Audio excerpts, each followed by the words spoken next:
semuanya, perkenalkan saya Octavia.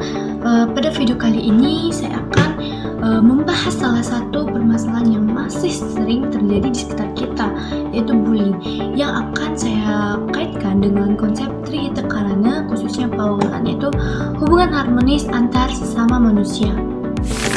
Dalam kehidupan ini, manusia tidak dapat hidup sendiri. Kita saling membutuhkan satu sama lain, saling membantu, dan saling menghargai. Nah, dalam ajaran Trihita-Karana, hubungan yang harmonis antar sesama manusia itu disebut dengan Pawangan. Nah, nilai inilah yang mengajarkan bahwa setiap orang harus diperlakukan dengan sama dan hormat, tanpa membedakan latar belakang mereka, penampilan mereka, maupun keadaannya.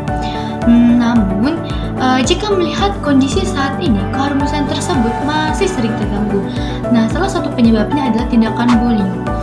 Bahkan hampir setiap kali kita membuka media sosial, membuka TV, ataupun mendengarkan radio, kita selalu menemukan berita atau informasi terkait dengan kasus bullying yang terjadi di luar sana, baik dari lingkungan sekolah, lingkungan pertemanan, maupun di dunia maya. Kasus demi kasus terus bermunculan. Korbannya berasal dari berbagai kalangan, mulai dari anak-anak hingga remaja. Hal ini menunjukkan bahwa bullying bukan lagi masalah kecil, tetapi sudah menjadi persoalan yang perlu mendapat perhatian bersama. Mengapa bullying masih saja terus terjadi saat ini? Nah, salah satu penyebab utamanya adalah kurangnya empati, di mana pelaku itu sering sekali tidak menyadari bahwa perkataan atau tindakannya itu dapat melukai orang lain. Selain itu, juga masih banyak orang saat mereka melihat kejadian bullying atau tindakan bullying, mereka lebih baik memilih diam atau pura-pura tidak melihat. Nah, dari sikap diam inilah justru membuat perilaku si pelaku itu merasa bahwa tindakannya itu dapat diterima dan merupakan hal yang wajar.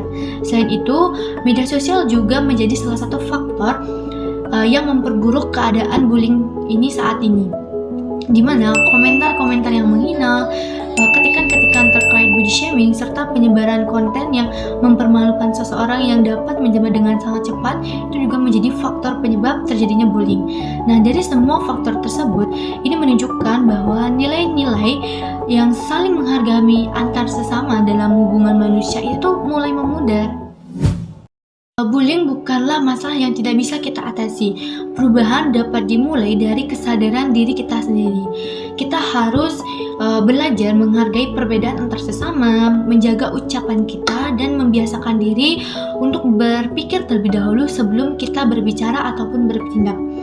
Lalu, jika kita melihat tindakan bullying di depan mata kita, jangan hanya memilih untuk diam atau hanya menjadi penonton, tapi berikan juga dukungan kepada korban dengan membantunya melalui melaporkan kejadian tersebut kepada guru ataupun orang dewasa yang dapat dipercaya. Selain itu juga bisa melaporkan kejadian tersebut ke pihak yang berwenang. Nah, selain itu, lingkungan sekolah dan keluarga juga memiliki peran yang sangat penting dalam menanamkan nilai empati pada generasi sekarang. Nilai empati, kepedulian, dan saling menghormati sejak dini harus ditanami lebih ketat di lingkungan keluarga. Nah, melalui konsep Pawangan dalam Trihita-Karana, kita diajarkan dan kita menjadi tahu bahwa kehidupan yang damai itu hanya dapat tercipta apabila manusia saling menghormati, saling peduli, dan saling membantu antar sesama. Bullying adalah tindakan yang bertentangan dengan nilai tersebut, karena tindakan bullying itu dapat merusak keharmonisan antar sesama manusia. Nah, maka dari itu, mari kita mulai dari diri kita sendiri, karena satu kata baik yang kita ucapkan dapat menguatkan seseorang, sedangkan satu kata yang buruk atau yang menyakitkan dapat meninggalkan luka yang sangat lama bagi orang yang menerimanya. Seperti itu. Nah, sekian yang dapat saya sampaikan. Terima kasih telah menyaksikan video ini.